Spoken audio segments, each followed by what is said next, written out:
para niya sa mga Ilonggo nga edisyon.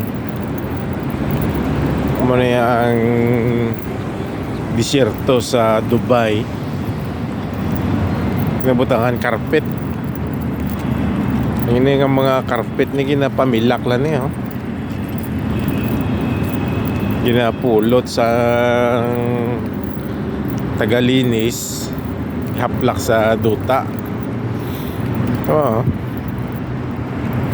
Amo niya kadamos ng carpet sa Dubai.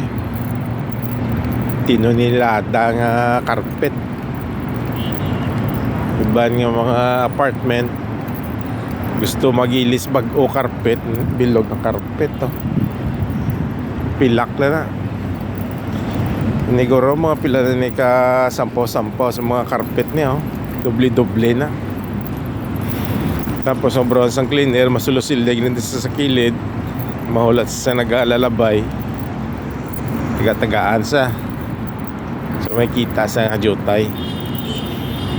Hindi ka nakita si bang kalibutan, iba nga lugar ang dalan ng butang carpet. Kamahal pa ni sa mga carpet nga ni. Minsan nagkabilog tag 1,000 niyo. Ini ang gamay-gamay ko mga 100 plus niyo. Hindi na pilak lang, tamara ng tagiyas ni. Hindi baratuhon yung mga carpet. Pero sa pagkadamo, ginapilak lang sa basuran. Amo na yung carpet sa Dubai.